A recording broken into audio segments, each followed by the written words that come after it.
नई गाड़ी ली हो, घर का मुहूर्त हो या कोई भी अच्छा काम, एक चीज तो पक्की है, एक नारियल जरूर फोड़ा जाएगा। हम सबने ये देखा है ना? पर क्या कभी सोचा है कि ये सिर्फ एक रस्म है या इसके पीछे कोई गहरा मतलब भी है? चलिए आज इसी परंपरा के पीछे छिपे राज को समझते हैं।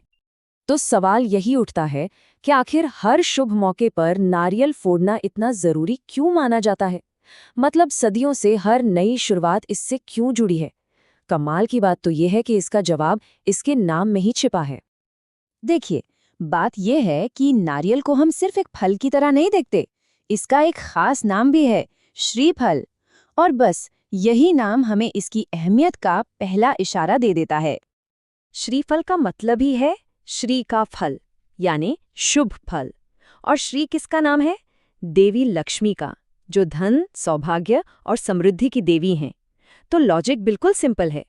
जब भी कोई नया काम शुरू हो रहा है तो हम श्रीफल अर्पित करके एक तरह से सीधे देवी लक्ष्मी से आशीर्वाद मांगते हैं कि हमारे इस काम में सफलता और समृद्धि आए।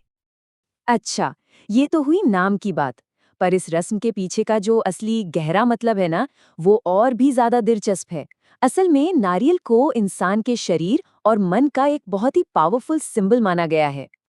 जरा सोचिए, नारियल का जो बाहर का हिस्सा है एकदम सख्त, कठोर, उसकी तुलना की जाती है हमारे अहंकार से, हमारे ईगो से, वो मैं वाली भावना से। और फिर उसके अंदर क्या होता है? एकदम सफेद, साफ, शुद्ध गिरी। वो प्रतीक है हमारे पवित्र और शांत मन का। तो जब कोई नारियल फोड़ता है तो वो असल में सिर्फ एक फल नहीं तोड़ रहा होता, ये एक सिंबॉलिक एक्ट है। वो इंसान प्रतीकात्मक रूप से अपने ईगो को, अपने अहंकार को भगवान के सामने तोड़ रहा है और खुद को पूरी तरह से सरेंडर कर रहा है।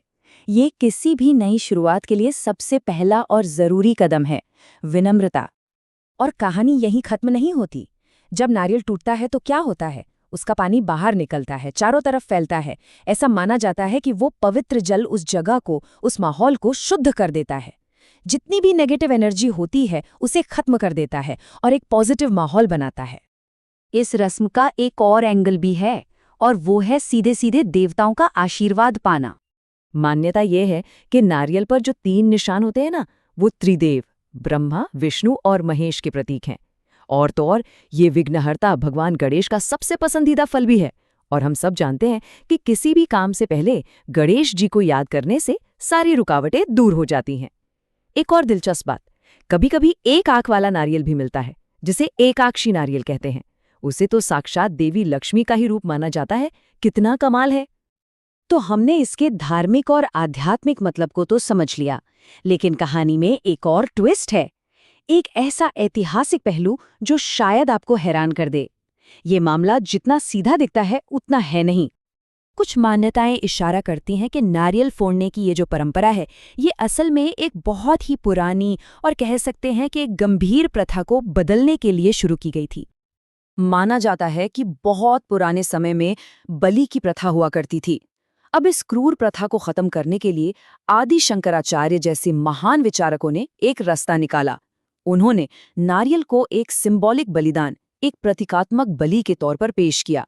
देखिए, नारियल की बनावट भी कुछ इंसान के सिर जैसी है, तो इसे फोड़ना मतलब खुद को भगवान को समर्पित करना, लेकिन बिना किसी जीव की हत्या किए।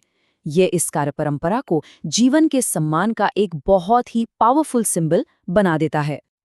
तो अगर हम इन सारी बातों को जोड़कर देखें तो ये एक नई शुरुआत के लिए एक कंप्लीट फिलॉसफी बन जाती है। स्टेप 1, अपने ईगो को तोड़ो, उसका त्याग करो। स्टेप 2, खुद को और अपने माहौल को शुद्ध करो। और स्टेप 3, देवताओं का आशीर्वाद पाओ ताकि काम में सफलता मिले। तो अगली बार जब भी किसी को नारियल फोड़ते हुए देखें तो याद रखिएगा, ये सिर्फ एक रस्म नहीं है, ये विनम्रता, पवित्रता और भक्ति का एक बहुत गहरा स्टेटमेंट है। ये एक खूबसूरत प्रार्थना है एक अच्छी और सफल शुरुआत के लिए। ये बात सोचने पर मजबूर करती है ना कि हमारी रोज की जिंदगी में और न जाने कितनी ऐसी साधारण सी दिखने वाली परंपराएं होंगी जिनके पीछे इतनी ही गहरे और खूबसूरत मतलब छिपे हो सकते हैं।